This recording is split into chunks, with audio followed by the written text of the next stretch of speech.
já jsem Niky a připravila jsem si pro vás druhý díl Mostu lásky, zámku u Mostu lásky, a v tomto díle vám ukážu i náš zámek, který jsme si dali semka na Most lásky.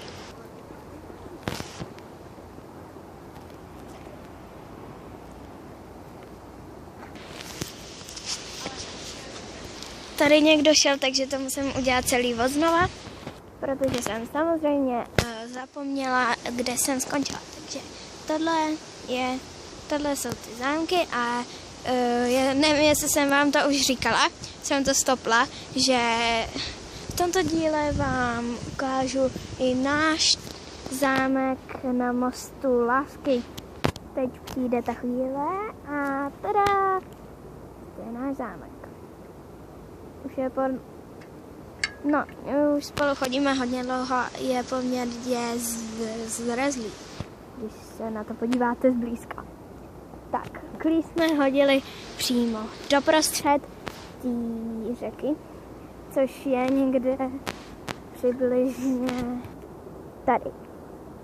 Já vám ukážu zámky, které jsem od našeho zámku.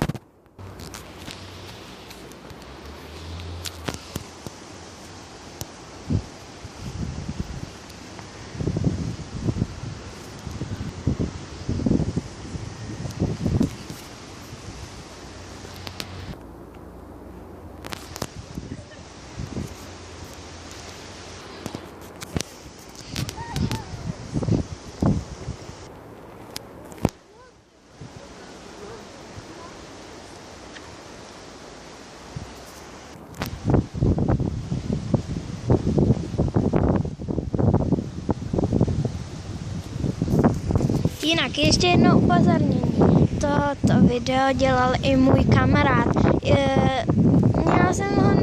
Já jsem ho nechtěla kopírovat, já jsem mu ten nápad řekla a on to taky udělal, takže jenom abyste si nemysleli.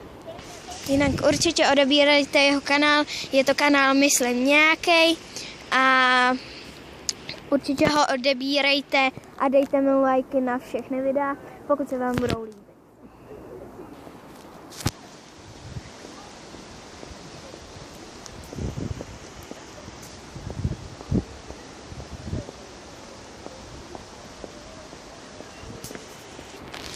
Tak a pro tohle video by to bylo vše. Nezapomeňte odebírat můj kanál, nezapomeňte dát like, pokud se vám video líbilo a čau.